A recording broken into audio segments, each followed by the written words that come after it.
To another ToolShed podcast, another episode of the ToolShed podcast. Bit excited for this particular episode because it's a groundbreaking episode from the perspective. This is the first time we've had somebody who's been on the podcast before back. So we've got Tony Harrington, and Tony has yourpropertyinvesting.com.au. We've spoken to Tony before. And wanted to get back in touch with Tony to find out what effect he is seeing in the building industry, because we're starting to get the effect of the interest rate rises. We're sort of at the other end of price rises as far as materials and so forth are concerned. So just wanted to really catch up with Tony to find out about what he is seeing in the building industry, and also what effect is that having if you are investing in property and you're in the building industry as well. So, Tony, welcome to the podcast. There you go. Welcome to the podcast. As I said, this is groundbreaking. You're the first person we've had back for a second time, a repeat offender. How are you going? Hey, I'm going well, thanks, Mick, and hello, everybody. Great to be here. Really looking forward to it. So, last time we spoke, I think we're talking maybe 8 months ago, 6 to 8 months ago.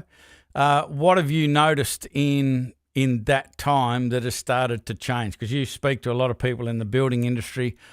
What has started to change from your observations and conversations? Yeah, well, look, 8 months is a long time, and that's a bit longer than the average footy season out there, Mick. But as we all know, interest rates have gone up every month for the last 10 months in a row until as recent as I think it was yesterday when the RBA decided to leave rates on hold. So interest rates going through the roof, cost of living going through the roof. Look, I don't have an opinion on governments and whatnot, mate, but green energy and net zero energy prices and electricity prices and gas prices. If you look at the building industry, material costs, build costs, the whole thing, everything's just going up. So it's having the effect in such that I actually just listened to the RBA governor today, George Phillips or whatever his name is, and look, his view was that they're just putting it on hold for a month. They're just going to assess where it's at, what are the figures, unemployment, all that, people spending, consumer spending, all that sort of stuff. But I know for most of your listeners, Mick, on this particular podcast, we're talking about builders and building in the building and construction industry. And we're seeing a major slowdown. Look, I had a chat with Gary Simmons, who runs Simmons Homes, on last Saturday, actually, and I think Simmons did 8 or 9 job starts last month, mate. So we've also recently, you might have seen in the news, Mick, Porter Davis, a big builder here in Victoria, tipped over last week as well. 1,500 homes left stranded there that probably, either haven't started construction or may not get finished, or people are going to lose deposits on their homes. That's going to have a big ripple effect in the industry. And it's just really, I've seen sort of from a buyer perspective as well, people are being spooked because of interest rates. The investor market is specifically what I deal in, Mick, and I've still got lots of interest because there is a bit of a flip side to everything that most people are probably seeing out there in the news. And that's this, is that a lot of people are cashed up. A lot of people are still earning good money. A lot of employment is good in this country. A lot of people put a lot of money away during the COVID. A lot of people are a year or a year and a half ahead of their mortgage repayments, and that's another factor that's playing out too.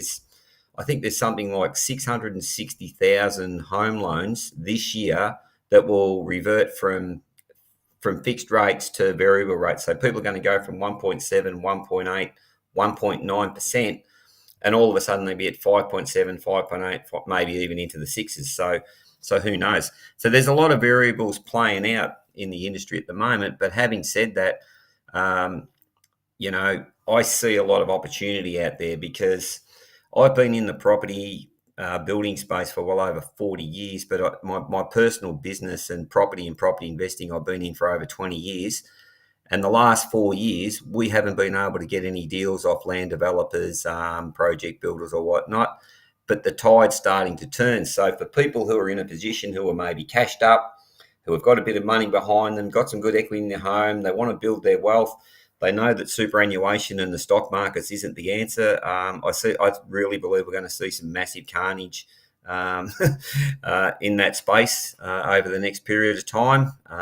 Look, really, unfortunately, the downside to superannuation, and this goes back to the game plan that most Australian working families are following, is that they're out there trying to pay off a house. Interest rates are going through the roof. Cost of living's going through the roof. They're trying to raise kids. They're trying to raise a family. They're working their backsides off, trying to build their businesses, out there trying to earn a quid. And yet, on the flip side, money that's going over into supermarkets, stock markets are volatile. The banking industry's falling in a heap. There's a heap more crashes to come with that, with the intel that I'm starting to see. But the challenge with super is people don't have any sort of control over what's going to happen in that particular sector of the market. So for me, I've always said to clients, here's the best thing you can do. Number one, build a cash buffer, right?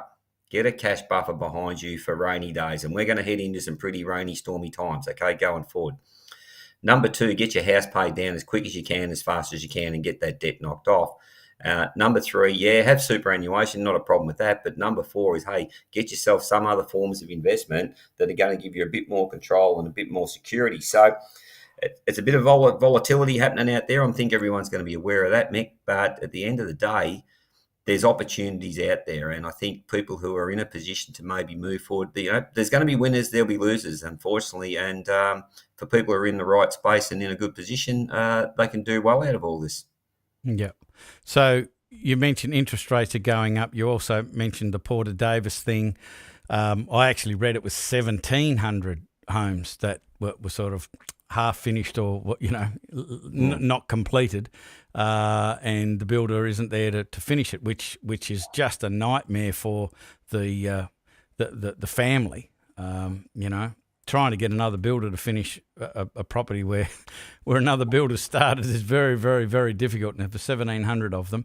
But I'm just interested in any insight you've got, or from any conversations that you've had in the last week or 2 weeks since this has happened. What are builders starting to think about how like a large builder like that going under? How is that in the mind of the smaller builder affecting the smaller builder? Have you had any of those conversations? Look, generally, mate, my experience in the building industry has been that you get sort of a medium-sized building company doing, 150, 200, 250, 300 starts a year. If they're well managed and they can foresee where the markets are moving and they make adjustments as they go, those sort of companies sort of do well and keep on going on.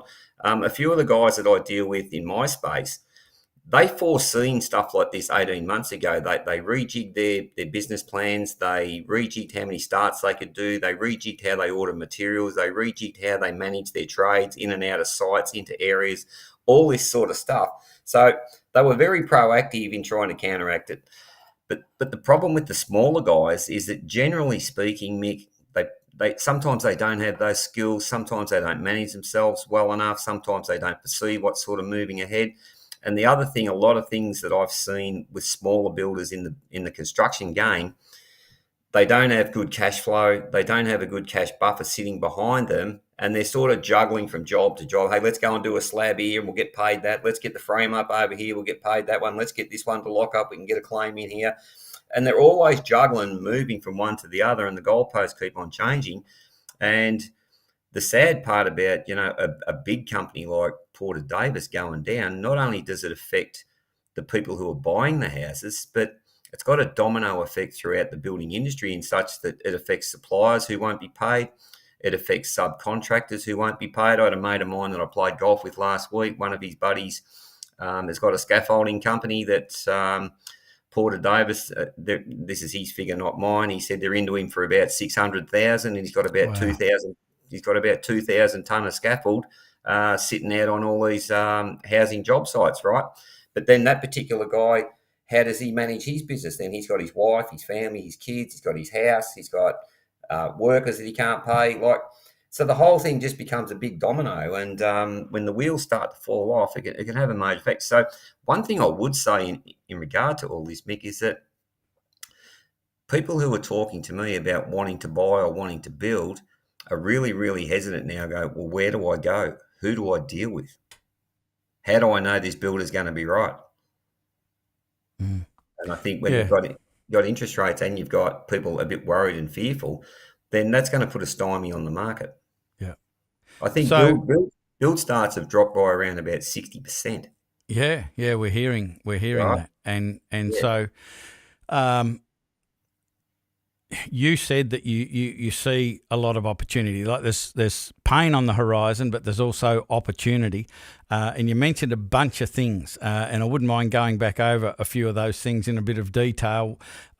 You mentioned that they changed how they were doing business, but you also said things like paying your home off earlier, and getting a chunk of cash, and starting to really pump that sort of cash reserve up as a bit of protection. What are some of the tactics, if you like, suggestions that you've got to help people do that? And I think this is really important, because I know that as soon as this sort of stuff happens and everything's tightening up, people just sort of cover up and hope for the best. And I don't want people to be relying on a hope strategy. So what are some specific things that you can suggest that they can be proactive in, even at this, I suspect, late stage? You said your guys, were doing this sort of stuff 18 months ago. But what can people start to do now, and where do they start? What are the steps? One thing that a lot of small builders can do, and I know this is something that affects quite a lot of companies and businesses out there, Mick, is that their invoicing isn't up to date. They've got outstanding monies that are due that, a friend of mine spoke to me the other day, and her husband has an invoice for something like 4 months, and there's about $160,000 sitting out there in the ether that he hasn't gone and collected. Right? I'm too busy. I haven't got time, So one of the first things... He's going to have plenty of time soon. He's got a niche little business, but at the same time, why is he letting these accounts going out 3, 4, 5 months? Why isn't he collecting the cash as he goes, right? And without speaking specifically about someone's situation, his wife has been terminated from her particular role. Therefore, they've lost half their income. They've still got to pay mortgages. Rates are going up. Now they're starting to feel the pinch, and here he is sitting there, and he's got a whack of outstanding invoicing. So for any companies or businesses out there, really tighten up on your invoicing and go and collect what monies are due, and really hit your straps with that, and then put that cash buffer behind you is one thing that people can do. One of the second things you can do is have a look through your business and go, are there any areas in there where you may be able to just reduce a little bit in regard to some of your costs? There's other things that you can do in regard to, basically sourcing of material, sourcing of goods, a whole range of stuff like that. Do you need to hold as much stock as what you're holding now? Can you ease up a little bit? Like, there's a few little variations you could possibly look at to try to plan and foresee where you're at. But then on an individual basis and the household basis, this is pretty hard to say to people, but are there any ways you can maybe reduce a few costs inside your own personal life? And I know that one thing that I do with all my clients, I do what's called a cash flow calculator. And there isn't a client that I've seen, Mick, that hasn't been able to wipe $200 a week off their weekly expenses, because, look, we all like to blow a bit of money. We all like to have a bit of fun. And if you can just sort of pull back on a little bit of stuff here and there, you'll be amazed how quickly a couple $100 a week can be tipped back into your money and into your finances, and build that little cash buffer for your own home economy as well, so that your household's not sweating either. And if you work on what I call a bit of a 10X model, if you can put away $200 a week in savings or extra money that you can just sort of put aside, 10X it, multiply it by 52 weeks of the year, that's $10,400 a year. Multiply that by 10, so 10X, 10,400, that's $104,000. Now, what can you do with $104,000 while interest rates are going up and you're trying to pay off a house? Wouldn't it be good sitting on an offset account? Wouldn't it be good knocking more off your mortgage, paying your house down faster, right? There's a few variables that people can look at from that perspective.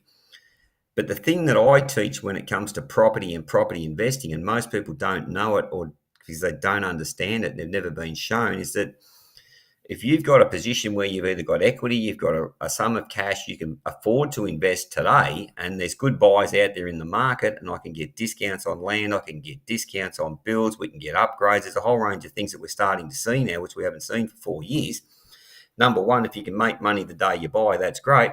But number two, if you're in the position to do it, when you invest, you can pay less tax. When you pay less tax, you can use that taxable tax break money that you get, and you start putting it over in paying off your mortgage and getting rid of that sort of debt at the same time. And that's a strategy that we teach. So really take stock of everything you've got, what's going in your business, take stock of what's going on in your personal life, and where can you really make some significant steps and changes that can really alleviate a bit of the pressure. And, one thing I think people should remember is that we've had probably 12 years of really, really good times right here in Australia, right? We've had interest rates going down for 12 years. So people who are sort of late 30s, maybe even 40s, probably haven't seen tough times.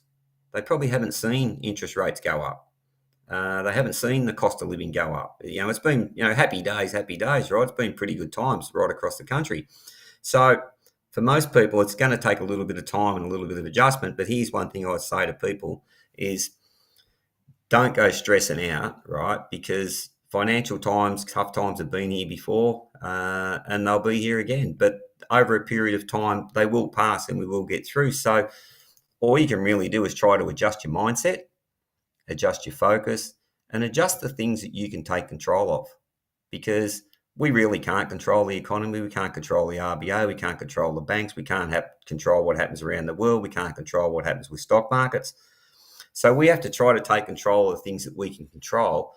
And if you can keep your focus in there and run a tight ship in that regard, that over a period of time, mate, we'll walk out the other side and, we'll be bigger and better and stronger for it from the experience. Yeah.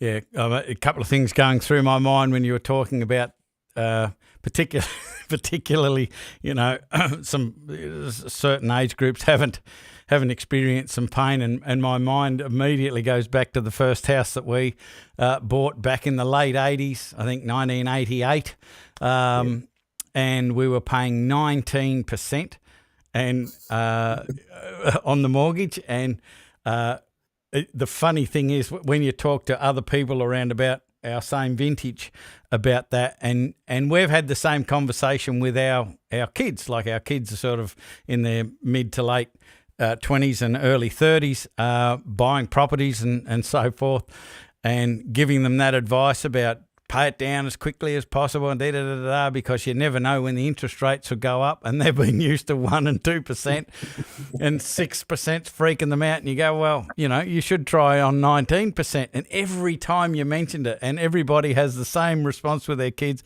is they go, oh, Dad, and they roll their eyes as if that'll happen. It's like you've lost your mind, and you've got you're out of touch with reality. But the other thing that I thought was excellent was, and I think this is really worth focusing in on, is you said that the problems aren't out there. Like we can't control the interest rates, we can't control government decisions and Reserve Bank decisions and all of that sort of stuff. But there are so many things that we can control within our business that are just based on our choices and decisions, like your old mate who's got 160 out in the ether and is too busy to invoice. Like it's just craziness. Yeah. Look, what about little things like software programs? I don't know about you, but in my period of time running my own business here is that I bought all these different software programs over the years. Half of them I don't even use anymore. I'm paying these monthly subscriptions. I just went through bank statements and stuff, right? I reckon I could save probably $500 a month chopping out a few of those that I don't even use. Half of them I can't remember why the hell I bought them in the first place. It is, yeah. I do. I have exactly the same experience on a regular basis. But again, we had a conversation in Black Belt today with a chappie who was talking about wealth creation and so forth. And one of the things that he suggested, which is like when he tells you, you go, no, why didn't I think of that? It's what I tell everybody all the time about other stuff. But if you want to manage your wealth, you need to schedule the time in to do certain things, to check, is there a hole in my bucket, dear Liza? Like, are there holes that I can just block up and stop the bleeding? Simple things like that, and planning, like having an objective for the future, whether it'll be in 12 months or 5 years' time. What are some of the things that you suggest to your people about planning and getting clear on what they're trying to achieve, rather than just making more or being financially free, or this sort of, motherhood bullshit statement that doesn't, it's got no clarity and no power in it at all? How do you go about convincing people that they need to decide on an objective? Because you can always change the objective down the track. You can make it bigger, but you've got to have something, surely. Yeah, I mean, let's talk about people in business for a start off. Why are you in business in the first place, right? I run a workshop for a company in Melbourne a couple of weeks ago that have got a network of businesses underneath them. And one of the first things I said, well, what's your purpose? Why are you in business? What is it you're trying to achieve? And if you look at most tradies, Mick, they'll go and get the apprenticeship. They'll finish their 4 years. They've been working with, Bob the builder, or Freddie the electrician, or whoever, right? And all of a sudden they go, what, I might just go out on my own. I'll start a business, right? I spoke to a young guy last night, a young spark. He heard me speak when he was an apprentice. He's now running his own business. And, what's your purpose for having a business, okay? Yeah. What is the goal that you're trying to achieve? And I'll guarantee it'll come back to one or two things. It'll come back to people wanted to have more control of their own lives, and they wanted to be able to build something that was be able to create a life and a lifestyle for them and their family. And I'll guarantee you that probably 95% of people out there are so far off the mark, it's not funny, because it hasn't worked out that way. It's turned out they've bought themselves a job. They're spending all their time doing what they're doing. That a lot of them don't like what they're doing, unfortunately. There's pressure on the family, pressure on the house, pressure on their relationships, pressure on their health. And they don't sit down and take the time to say, hey, where am I really heading with this? What's my goal here? What's my objective? Like, if we were going to have a game of darts and I wanted to hit a dartboard, I wanted to hit a bullseye, but I didn't know where the dartboard was. Well, where the hell am I going to hit it, right?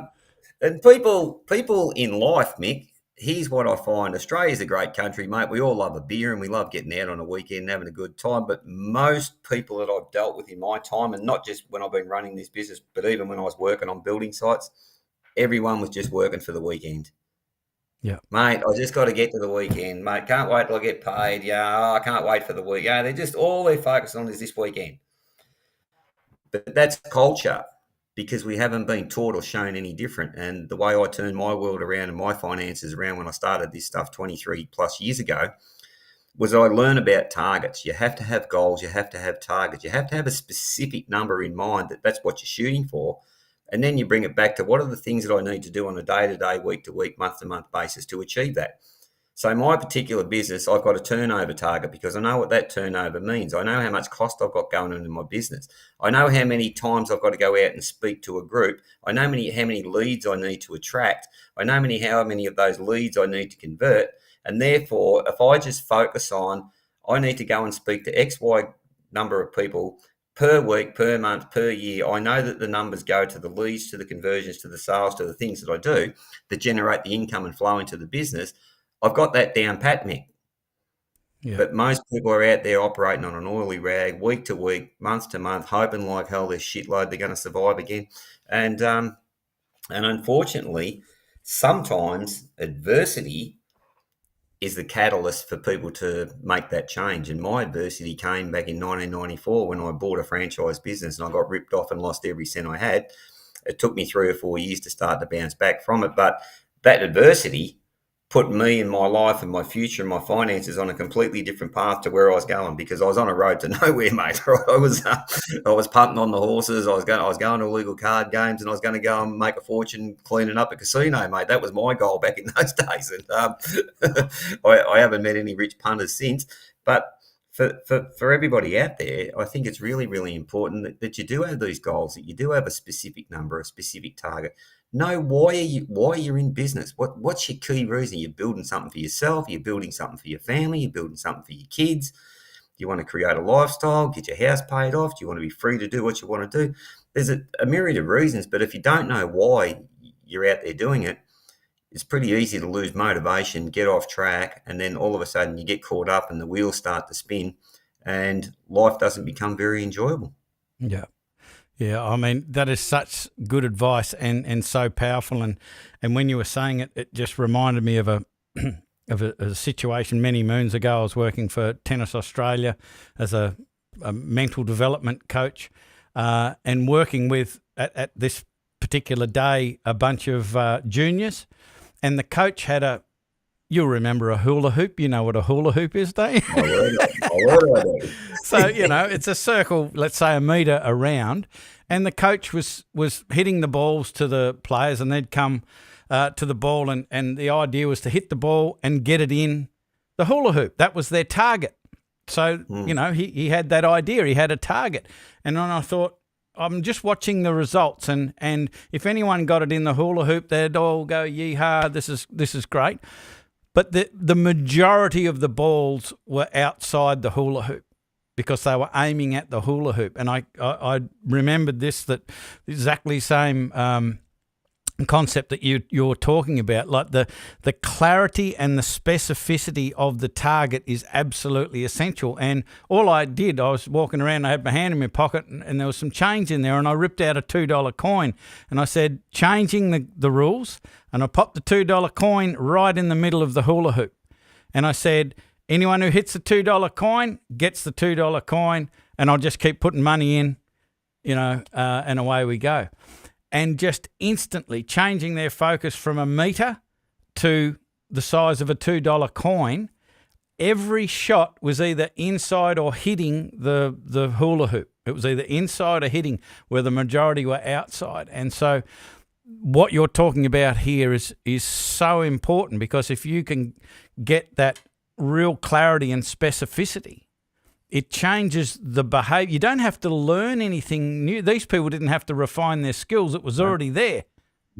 You just got to refine the target, make the target very, very specific, and it makes a big difference. I know on yourpropertyinvesting.com.au, you talk about a thing called a 5-step wealth accelerator. And I'm just wondering if you could unpack that for us, because it seems like that is very relevant to what we're just talking about now. Like it's something that has targets, and it's some way of being proactive with what's going on right now. So tell us about your 5-step wealth accelerator. Well, it relates exactly into what you just spoke about, Mick, in regard to the target and the tennis players going for that $2 coin, right? The first thing I say to people when they come in and see me or want to talk to me about their life, their money, their finances, or whatever it may be, I go, what's the bigger picture here? What's the goal? What's the target? What are you trying to aim for? Most people haven't got a clue how much money they will need when they get to retirement age. Or do you want to retire when you're 60 as opposed to 67? Do you want to work till you're 65? You think you're going to live 15, 20 years ahead based on your family, your history, your health, your well-being. How much money will you need to live on a day-to-day, week-to-week basis once you hit that milestone, right? Most people don't know. So step one of the 5-step wealth accelerator is to get really, really super clear on the target that you need to build and accumulate. The second step inside of that 5-step process, Mick, is probably the best step of the lot, is that you need to get real and do a full assessment of your exact current position. And this is exactly what happened and transferred my life. It transcended my money back in the day when I was really, really clear about how silly I was with money, where I was wasting my money, where I was blowing my money. And the reason why I was doing that, Mick, was my goal and my target back then was to get to a casino in Vegas and clean up, right? Great plan. One you probably don't recommend anymore. No, definitely not. Been to Vegas and never had a bet. So get your target, do a full assessment of where you're at, and then it's a matter of looking at your current finances in regard to your current loans, your current rates, where are you parking your money? How have you got stuff positioned? And how can you restructure that? And then have you got the capacity to work towards investing or whatnot? The fourth thing along with that is that how do we help you pay this house down faster? Put a plan and a strategy in place, because the home is probably the biggest debt and the biggest headache that most families have got, right? So how do we help people really accelerate that and try to reduce your mortgage by 5, 8, 10 years, save yourself 100, 150,000 in interest? And then how do you build wealth simultaneously at the same time? So whether that's through property, whether that's through shares, whether that's through super, whether that's through your business. Mate, I'm very diversified now. I've got a whole mix of gold and silver and a heap of other stuff that I've bought out into with where I think this market's heading and where the world economies are going to go to. And mate, I've really spread my wings in regard to that. So in a nutshell, it's taken a full assessment of where you're at, understanding exactly where you are, putting a plan in place to help you get to where you really want to be. And I couldn't really give it to you much simpler than that. And the funny thing about the whole thing is, Mick, that when people sit down and do it, they do understand where they're at and they do take stock of where they're at. And then they're in a position to get an understanding of, hey, you know what, now I know what we need to do. What are the paths? What's the steps that we need to take to get there? And that's where the expertise that I've got around property, investing and all that sort of stuff comes in, because if you're point A and you want to get to point B, but you don't know the path to get there, then go and find somebody who's already walked that path and get someone to help you. So when you're talking about being a tennis coach, Mick, you've already been to a certain level to be that level of a tennis coach. So you're now helping those kids transgress from where they are to where they want to be, right? So it's no different with money and finances, or it's no different with building a business. I just spent 15 grand on a guy called Tony Robbins, and I'm going to do his business mastery course in August. Now, why did I pay for that? Why did I pay that money to do that course? The reason I paid that money to do that course is because there's a lot of skills and expertise that I don't have. I've got a goal and a target for the next 3 years of this business of what I want to do, but there's a lot of things that I don't know about that path and that journey. Tony Robbins owns 110 businesses that generate $7 billion annually, right? Mm. Do you think that guy knows something a bit more about business than what I do sitting here right now? Yes or yes? I'm going to say, yeah, he says that. Right. Yes. So, but the thing is this though, Mick, the reason why I put that money, I look at that money as an investment in my business and investment in my growth, is that I'm going to pick up the tools, the systems, the marketing strategies, the sales strategies that he implements inside all of those businesses, right? So I'm paying for speed. Yep. I'm paying for him to get me from A to B faster than I sit there and try and do it myself. So if you want to increase your wealth, if you want to build your business, if you want to grow your life, get around people who have got the skills and the expertise that you don't, so that they can help you formulate and facilitate a game plan and a strategy that helps you get from A to B faster. That sounds like a really good segue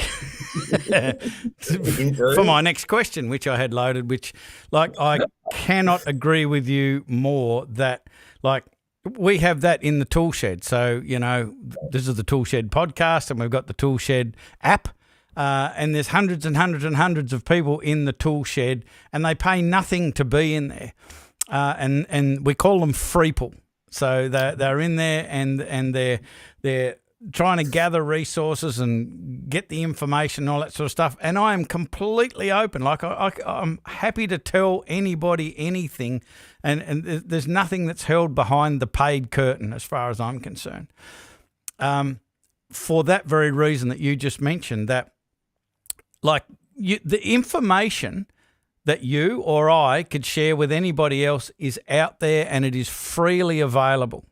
Absolutely. I can't remember who used to say it. You know, it's all in the library, right? And the library card is free. Some young people don't even know what I'm talking about.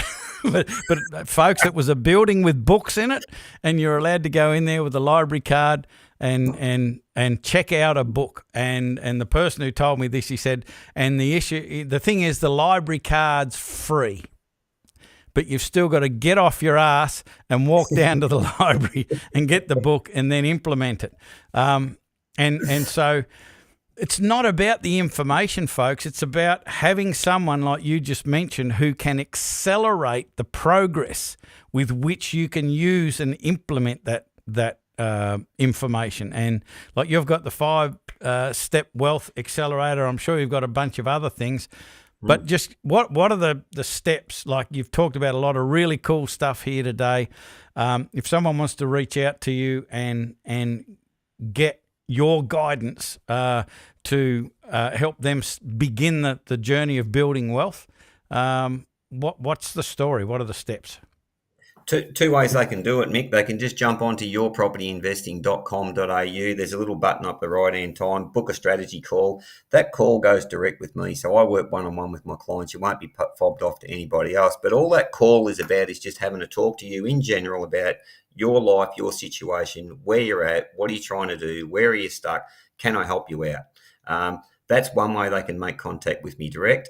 Secondly, they can just give me a call on 0411 814 314. Call me up out of the blue. If I miss your call, just leave me a message. I'll call you back and we'll just have a chit chat over the phone and take it from there. It's the first step for me with any client is really for me, and you'll know yourself, Mick, from a coaching perspective. Our job isn't to impart what we think's right onto you. Our job is to try to get an understanding of where these people are at, where are they stuck, what are their problems, what do they want help with, and how can we help them improve and better their lives in whatever aspect they want it to be. So the first call is no obligation. It's just talking about the situation, getting an understanding of where each person is individually at, and then can I help you formulate a plan or a strategy to help you move it forward quicker and faster and get the results in life that you really want. Yep. And, folks, I encourage you to do that. We'll make sure that the phone number and the link is to the website is in the description, so you can just click it and go straight there. There is a reason why Tony is the first person to be the repeat offender on the podcast, and that is because we're always on the lookout for genuine people who genuinely want to help other people and aren't the snake oil swampland salesperson, and it's just a matter of. I love that analogy, Mick. Yeah, but it's we just want to have a conversation. That's it. No big. I know in the building industry, and I know also in the property investing space, mate. They're what do you call them? Snake oils. Snake oil salesman. Right. I know that inside out what's out there in the industry, and that's why I positioned myself and set myself up the way that I did when I first started and built this business. So that really resonates with me because one thing that I do pride myself on is the client comes first. Yeah. Let's do the right thing, because I look at it this way. I look at life this way, Mick. You and I are both on here sharing because we want to expand, we want to grow, we want to help people do better, right? Yeah. It's the same when we're working with the clients, is that if we can help your life be better, we can help you get to where you want to be and you get to live the life that you want to live, then we do the right thing by you. Guess what? You'll probably tell someone else, hey, look, I dealt with Tony. Hey, I dealt with Mick. And that's the way the world goes around. Yeah. We don't need to be dragging people in, doing shifty deals and doing shonky shit. There's enough of that crap that goes on out there in the world, mate. But let's put ourselves in a different position and really position ourselves from a position of one of the things that Tony Robbins teaches, he says, give more value than what you want to get back out of it, and focus on the value that you bring to other people. And for anyone that's listening out there who's running their own building firm or construction business or whatever it may be, focus on adding value. Focus on giving value. The talk I did at the scaffolding company in Melbourne the other week was no charge to it. I went there and my sole purpose was to give value. But already the owners have already spoken to someone else who's already spoken to someone else who's already spoken to me, right? So if you go out with that attitude, especially it's very rare and it'll be very unique in the building industry, go out with that attitude that you're there to help, that you're there to add value to other people's lives, and it'll come back to you tenfold in a million different ways. Yep. not a truer word spoken. It's something we talk about in Builders Business Black Belt with our members all of the time. The product isn't the house at the end of the driveway. The product is the quality of your client's experience, and it doesn't matter as stuff how good you are at the technical stuff and the building, and it's beautiful and it's strong and it won't fall down and it doesn't crack and it's amazing, but that's actually not what the client's focused on. Like, that's their expectation. They want you to build something that's quality. It's their experience. It's about how well you listened to them, how well they felt understood, all of that sort of stuff. And it's just about value. Let's give the client, the listeners, a couple of little tips just on that topic specifically, Mick. Sure. How many times do you see tradies? Number one, don't return phone calls. Yep. Number two, don't turn up on time, or worse, don't turn up at all. Right? Yep. Don't ring and let you know they're not coming. Right. Those little things really set you apart in the building industry, because if you're paying attention to that type of stuff, if you're attentive, if you're returning calls, you're there when you say, if you're going to be late, call them up and let them, hey, listen, I'm just held up, but I'll be there in an hour, right? If you do those little small things, that puts you in the minority out there of people, because the client will have that experience that they aren't getting from most other tradies out there in the industry. So if you want, what you want to do is set yourself a little bit apart from all the opposition or competitors that are out there floating around that are making. And hey, Mick, how easy is it to just do that couple of little small things there and do things a little bit better than everybody else? It's criminally easy. And when we talk about this particular topic, it shits me beyond belief, because, like, I can't tell you how many times our members have said, I got this job because I was the only one who turned up, or I was the only one who called back, or whatever. And I'm going, please let us not make that the line, that is between good and bad. Like, the bar is so friggin' low when it comes to this. If you're trying to turn up on time, trying to return calls, I think, you've got the wrong idea. We've got to elevate ourselves up so much higher than just doing what should be expected in a professional relationship, But you're 100% right. Like, it is so easy to be successful in the building industry if you just get your shit together. Like, it is so easy. It is ridiculous. But I just want to thank you again for putting the time aside and sharing with us your current observations and kind of the state of the nation, if you like, because of what's going on with the shift in the economy and the interest rates and builders going broke and all of that sort of stuff. It's super valuable stuff. Yeah, look, my pleasure, Mick. I hope everybody enjoyed it. Thanks so much for having me on your gig. And, mate, yeah, look, I love these chats. I really enjoy it. It's good fun. I appreciate it. Yeah, it's always good fun having a conversation with like-minded people. I've walked across Tony Robbins' hot coals. In fact, we did a world record fire walk over in Hawaii back in the late 90s. I think it was 40 feet at the time. It was some sort of world record, and there was 800 of us or 900 of us, lanes of fire everywhere, walking across fire. It's just craziness, but absolutely brilliant. So I highly recommend it.